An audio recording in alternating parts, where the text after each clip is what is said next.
0.125 का भिन्नात्मक मान है या होगा जो भी है, ठीक है। भिन्नात्मक अर्थात जो है फ्रैक्शन के रूप में लिखना है। क्या करना है हमें? फ्रैक्शन। इसके लिए सबसे इजी मेथड हमारे पास क्या है, यहाँ जो है पहले तो हम इसको 125 लिख लेते हैं। क्या करते हैं? अपॉन, अब 1 लिख लेंगे। 1 के बाद यहाँ पॉइंट के बाद जितने अंक हैं 1 2 3 है ना, तो यहाँ 3 0 लगा देते हैं। समझ में आ रहा है? अब ये कट रहा है तो इसको काट दीजिए, नहीं कटता है तो वैसे ही रखना है। ये कट रहा है, यहाँ पर 5 है तो ये 0 है, कटेगा ही कटेगा, तो इसको 5 से ही काट देते हैं पहले, ठीक है।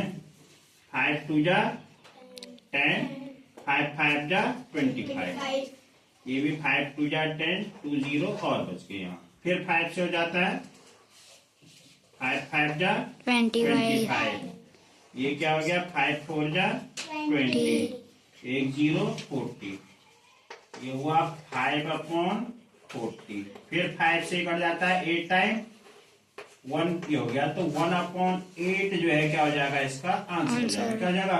1/8। समझ में आया? दशमलव के बाद जितने जो है अंक हैं 1 के पीछे उतने हमने क्या करना है, 0 लगा देने हैं। उसे फ्रैक्शन में लेकर के कटने वाला है तो काटने, नहीं कटता है तो रहने दो।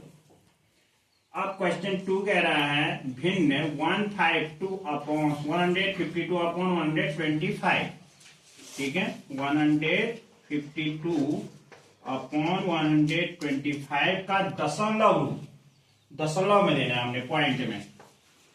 तो इसका मीनिंग क्या हुआ, इससे इसको डिवाइड करना है हमने, तो ये हम साइड पे डिवाइड कर लेते हैं। 125 यहाँ लिख देंगे, 152 यहाँ। 1 जा जो है 125 हो जाएगा, 12 में से 5 गया 7, यहाँ क्या रहा 4, 4 में से 2 अब डिवाइड नहीं होता है तो यहाँ क्या रखेंगे हम, और यहाँ 0।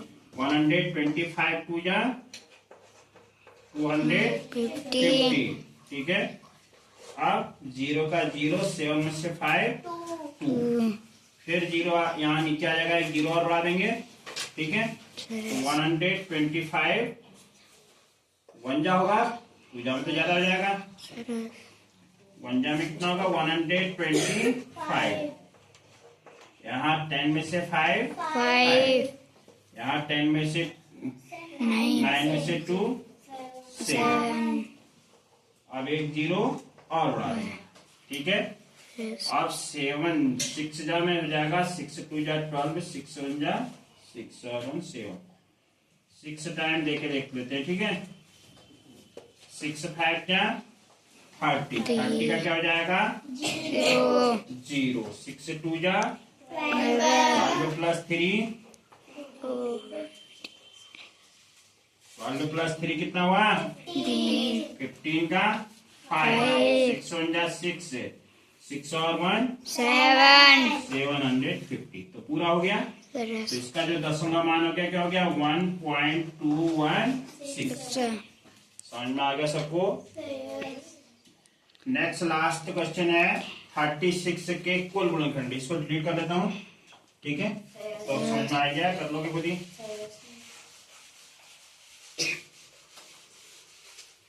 36 के कुल गुणनखंडों की संख्या। हमने क्या कहा कि भाई जब छोटी संख्या है तो सीधे सीधे हमें ये ध्यान रखना है कि ये किस किस संख्या से डिवाइड होती है। तो 36 1 के टेबल में आता है, 2 के टेबल में आता है, 3 में आ जाता है, फिर 4 में आ जाता है, फिर 6 में आता है, फिर 9 में, फिर 12 में, फिर 18, फिर 36। कितने हो गए 1 2 3 4 5 6 7 8 9। तो टोटल जो संख्या हुई गुणनखंडों की वो कितनी हुई 9। यही आंसर हो जाएगा। That's all.